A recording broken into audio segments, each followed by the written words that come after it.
Here are some ways to regain knee flexion that I thought were helpful. When I started out, I had a really difficult time performing heel slides, even though it's the #1 exercise I gave my patients after knee surgery. One tip I thought was helpful was placing my own hand behind my knee to support the leg and reduce some of the hip flexion muscle guarding. Another tip that was really helpful was to dorsiflex my foot. This was by far my favorite early method. I used a stool to support my leg and while using crutches for balance slowly rocked forward to my limit. This made the movement much easier to perform and eliminated a lot of the compensation. As my motion improved, I had to make sure I wasn't letting my heel come off of the ground, and I ended up using this as a warm-up before workouts later on because it consistently helped loosen things up. Another helpful strategy was getting my knee close to end range and simply staying there. From this position, I could either work on soft tissue around the quad tendon or activate the quads directly. One of the best ways I found to do this was through isometric wall sits. Initially, I stayed mindful of my 90-degree restriction because of the meniscus repair, but over time I was able to progressively work into deeper flexion.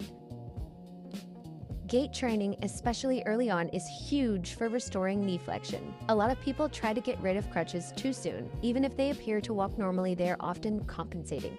As you can see here, I used my hip on my left leg instead of using my hamstring to bend the knee naturally. Initiating gait drills, even something as simple as active hamstring curls while watching yourself in a mirror, can significantly improve the way your body relearns active knee flexion.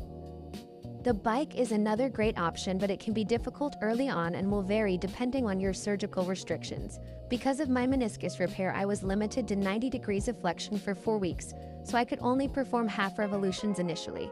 Once cleared, I used my good leg to help push through full revolutions, making sure I wasn't compensating with a hip hike. One tip: set a timer for 3 minutes before giving up, since the first few revolutions are usually the hardest. Another really important piece is taking care of your incisions. No matter how small the incision is or how many you have, if your skin has been cut, the integumentary system is healing and scar tissue is forming, which is completely normal and necessary. Scar tissue can contribute to motion restrictions because collagen is thicker and less extensible than the muscle tissue. Protect fresh incisions from the sun, and once they are fully closed and healed, you can begin self-massage around and over the incision sites to help mobilize the scar tissue. Some of these adjunct modalities may help. While passive tissue work can absolutely help, in my opinion, the best way to regain knee flexion is through strengthening. The hamstrings are the primary knee flexors, and strengthening them concentrically, isometrically, and eccentrically through available ranges of motion can make a huge difference, especially when done consistently. Even though you should be absolutely attending physical therapy, where we use various techniques to mobilize the joint, you are likely not doing therapy multiple times a day, 7 days a week. Adding some of these techniques at home can help reinforce what we are trying to accomplish in the clinic. For full knee flexion, the tibia needs to glide posteriorly, which is backwards, and slightly internally rotate.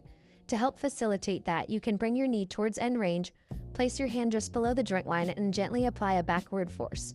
Another option is placing a yoga block or rolled mat under your shin while hands on knees and shifting your weight backward to create a similar force. One thing I would avoid, especially if you had meniscus involvement, is aggressively forcing yourself into full compressive flexion, like sitting all the way back on your heels. Another key component of knee flexion is having adequate quad extensibility. Once you reach your deepest tolerable range, hold it there and gently try to kick out against the strap to create an isometric quad contraction in the lengthened position. Once your mobility improves, start loading the quads, especially in the deeper ranges. While quad strengthening is usually associated with regaining knee extension, the ability of the quads to lengthen properly also plays a major role in restoring knee flexion when soft tissue restriction is part of the problem. Spanish squats are another great way to regain flexion because they improve tolerance to compressive loading in deeper ranges. I started by holding onto something and gradually easing into deeper ranges that felt tolerable. Later, I added the band behind my knee. 2 pro tips. First, place an object in front of you, like a wall or a foam roller, to encourage the knees over toes motion and reduce a glute-dominant movement pattern. Second, simple tailgaters, just letting your legs dangle and gently swing back and forth, can be incredibly helpful for reducing pain and muscle guarding. Doing these in a pool feels even better because of the extra offloading. Hopefully you found this helpful.